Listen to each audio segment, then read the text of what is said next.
History. Benedetto Benny Mangano. Benedetto Benny Mangano was one of the most influential figures in the American Mafia, leading the powerful Mangano crime family in New York during the early to mid-20th century. His influence stretched far beyond the city, with ties to a network of criminal enterprises ranging from bootlegging during Prohibition to extortion, illegal gambling, and labor racketeering. Mangano's reign over the family was characterized by his shrewd decision-making and his ability to keep the law enforcement and rival gangs at bay.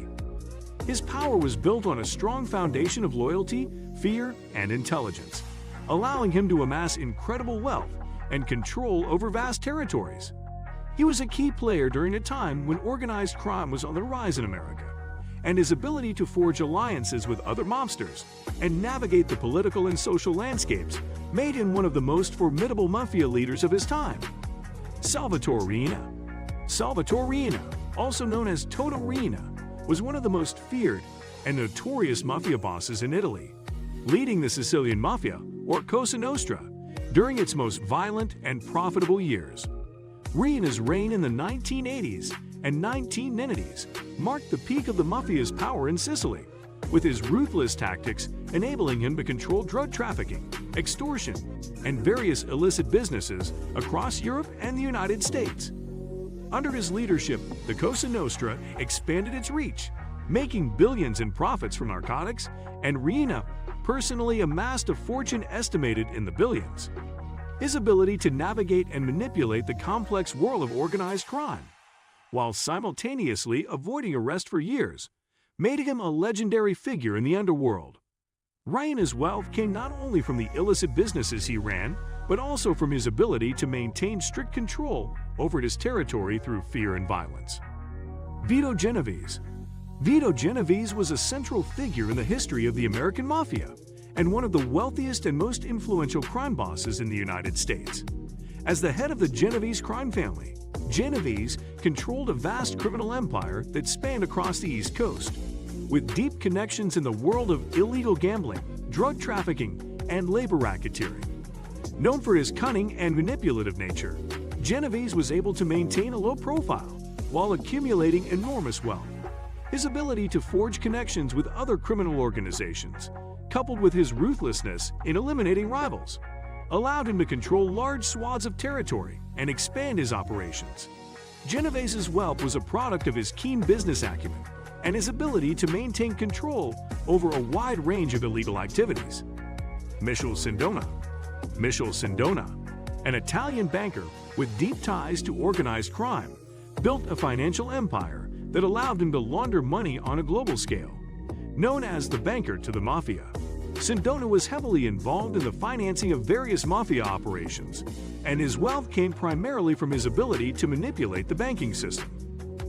In the 1970s, he established a global network of banks, which provided a legitimate cover for the mafia's illicit earnings. Through his connections to powerful mafia bosses and political figures, Sindona amassed a fortune that made him one of the richest men in Italy. His ability to move money across borders undetected allowed him to grow his influence and wealth exponentially. However, Sindona's criminal empire came crashing down in the 1980s when he became embroiled in a massive financial scandal that involved the collapse of his banking empire and his ties to the mafia. Frank Costello. Frank Costello, known as the Prime Minister of the Mafia, was a major figure in the American Mafia and the head of the powerful Luciano crime family, later known as the Genovese family. Costello's rise to power came after the downfall of his mentor, Charles "Lucky" Luciano, and he quickly established himself as a shrewd businessman who preferred to operate in the shadows, avoiding the violence that often accompanied mafia leadership. Costello's wealth was a product of his expertise in gambling, bootlegging, and narcotics trafficking, but it was his ability to form alliances with influential figures, ranging from politicians to businessmen, that set him apart. His careful and strategic approach to crime allowed him to amass an enormous fortune while maintaining his power for decades. Al Capone. Al Capone, perhaps the most famous mafia boss of all time, is synonymous with organized crime in the United States. Capone's rise to power came during the Prohibition era, when the illegal alcohol trade was booming, and his wealth came primarily from bootlegging, gambling, and later, drug trafficking. Capone's empire spanned across Chicago and reached into other parts of the United States, making him a household name. His wealth was legendary, with some estimates placing his net worth at hundreds of millions of dollars by the time of his downfall. His lavish lifestyle, complete with luxury homes, expensive cars, and a vast network of businesses, was a reflection of his criminal success. Despite his wealth and power, Capone's criminal empire was brought to an end when he was convicted of tax evasion in 1931, leading to his imprisonment. One of the most powerful drug trafficking organizations in the world. Guzman's wealth was derived from the trafficking of cocaine, heroin, marijuana, and methamphetamine into the United States and other countries. His cartel was responsible for smuggling billions of dollars worth of drugs, and Guzman himself amassed a fortune estimated at $1 billion at the peak of his power. His ability to evade law enforcement and authorities for years, despite being one of the most wanted criminals in the world, only added to his reputation and wealth. John Gotti. John Gotti, also known as the Dapper Don for his sharp suits and charismatic personality, was the head of the Gambino crime family, one of the most powerful mafia families in New York. Gotti's rise to power came after the assassination of his predecessor, Paul Castellano, and he quickly became known for his ruthless approach to maintaining control over the family's criminal operations. Gotti's wealth came from various illegal activities, including extortion, illegal gambling, loan sharking, and drug trafficking. He was also known for his role in orchestrating several high-profile murders, which further cemented his status as a feared figure in the criminal world. What made Gotti especially notorious was his ability to avoid conviction despite numerous attempts by law enforcement to imprison him. Carlo Gambino.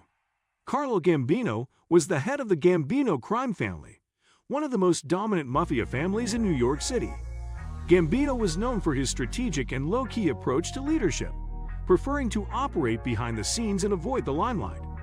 Unlike other mafia bosses who sought public attention, Gambino amassed his wealth through careful management of the family's illegal businesses, including drug trafficking, loan sharking, and extortion. His leadership style allowed him to maintain control of the family for decades, and he was able to build a vast fortune without attracting the same level of scrutiny that other mafia leaders faced. Under Gambino's leadership, the Gambino family reached new heights of power and wealth. He was known for his ability to foster loyalty among his members and keep rivalries in check. Pablo Escobar.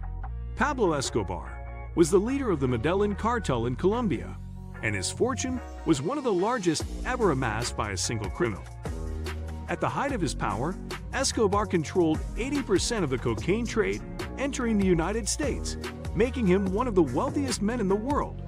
His estimated net worth was around $30 billion, a staggering amount that allowed him to build lavish estates, bribe politicians, and even fund his own private army. Escobar's wealth came from his ability to dominate the cocaine market, and he used his riches to influence both Colombia and the global drug trade. Escobar's life was a mixture of opulence and violence. He lived in a private estate known as Hacienda de Naples, complete with a zoo, luxurious homes, and extravagant parties. His brutal tactics, including bombings and murders, made him a feared figure both within Colombia and internationally. Escobar's reign of terror ended with his death in 1993, but his immense wealth and the legacy of his cartel have left an indelible mark on the world. So guys, let me know your thoughts in the comments section below. For more interesting content, give this video a thumbs up and don't forget to subscribe to the channel.